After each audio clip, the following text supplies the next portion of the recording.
My name is Frank. This is Channel 33 RPM. Thank you for tuning in once again. Welcome to another episode of Ask Me Anything AMA, where you ask a question and I do my best to answer it. Without further ado, let's jump in to today's episode. Okay. So the first question comes from Dre Manos. I'm sure I'm pronouncing that wrong. And Dre writes, curious, what was your best score at a record show / expo? This is an easy question for me to answer. My best pickup from a record show ever was Soundgarden, Badmotorfinger, my favorite Soundgarden record, and a fantastic album.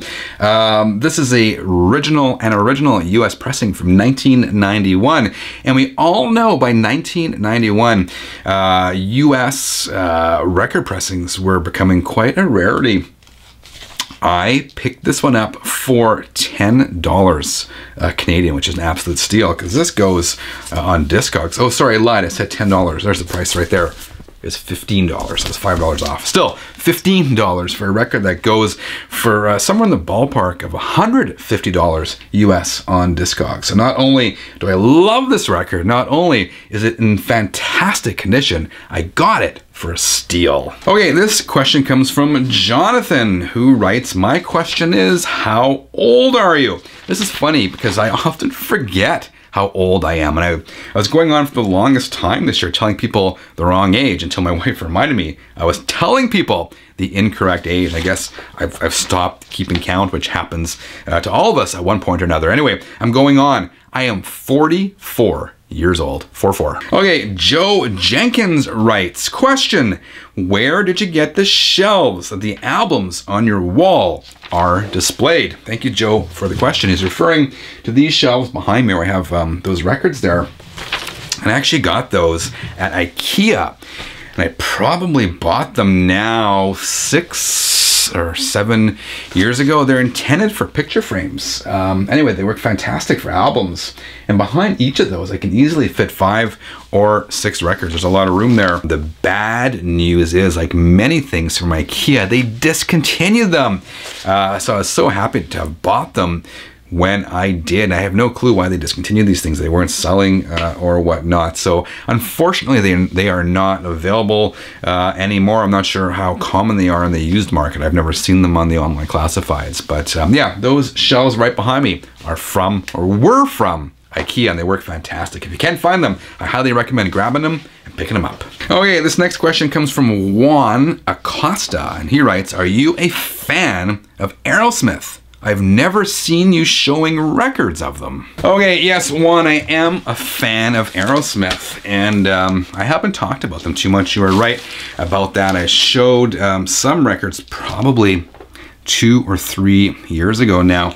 I'm a fan of Aerosmith. They're not one of my top 10 favorite bands, but I certainly appreciate them, particularly their 1970s stuff, Rocks, and of course all those fantastic records.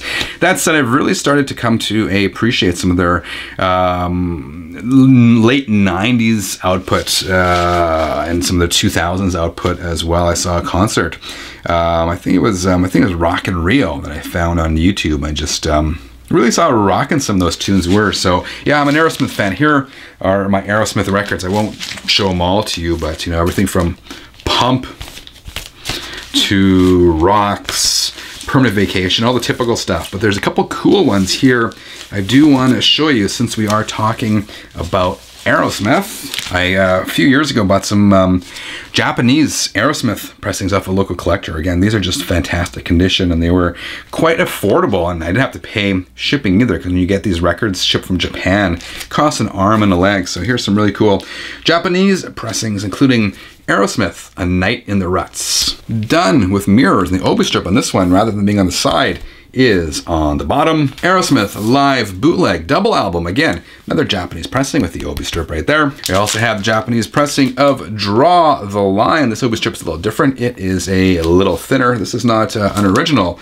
However, it is a fantastic sounding pressing. We have their debut, again, Japanese. And check this out. Along with that, I have the 7-inch single, again Japanese, of Aerosmith's Dream On. And you gotta love the Japanese stuff. They just have so much attention to detail. The pressings are just fantastic. This is my only Japanese 7-inch picture sleeve, so definitely digging this one. And one more. We have here a very cool Japanese pressing of my favorite Aerosmith album. Aerosmith rocks. Okay, we are blasting through these today. This one comes from Craig, and Craig writes, so just wanted to know if the Project Debut Carbon is a turntable you use the most. I love mine, but I use my Marantz TT15 more. Okay, yes, I do love my Project Debut Carbon turntable. It is my primary turntable, and I probably listen to it more than any of my other turntables. I didn't realize this until we moved last year a long distance. I had 8 turntables. I'm going to downsize and get rid of some of those, I think, this year. I'm going to hold on to my primary ones, including up there, Hitachi PS48, I believe that is. But yes, I use my Project Debut Carbon.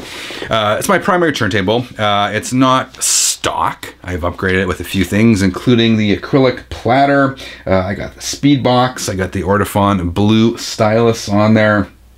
Those are my primary upgrades. That said, it's my, I use it a lot, but I do have some complaints about the Project Debut Carbon turntable. First of all, the price here in Canada is gone absolutely nuts. When I bought it several years back, it's $400. I think I've seen it here in Canada for like $600 now. It's a lot cheaper in the US for some reason. The other problem I've had, and I've read online comments about this, is that it's developed this really subtle but annoying sort of buzzing, not really buzzing, almost a humming sound when I'm using it, and I'm really not sure what that's due to. It almost sounds like a grounding issue, but it's not a grounding issue because it's grounded, and it's not. It's more subtle than being a grounding issue. There's something going on, so I got to play with that and figure out what's going on.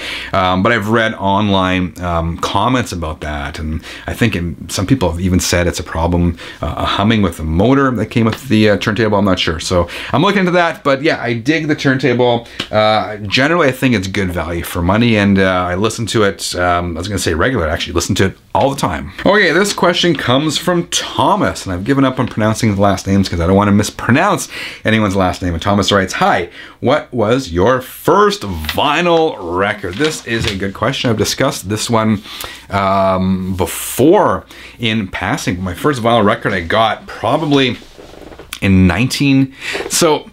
the first vinyl record I bought with my own money that wasn't a children's record. That's sort of my caveat here, but it was probably 1984.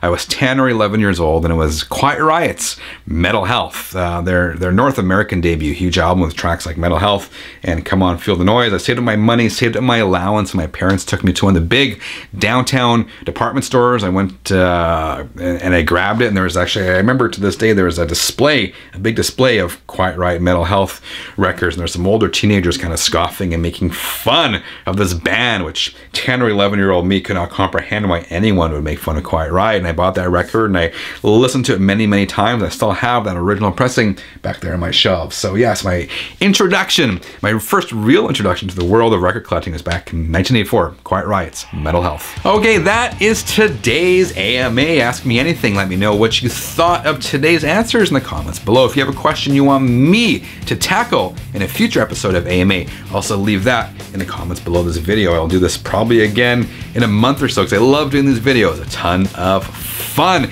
Guys, remember, if you enjoyed today's episode, leave a quick like. And if you haven't subscribed yet, click that button wherever it is, and you will never miss another episode again. I hope you have a fantastic week. Until next time, keep on spinning.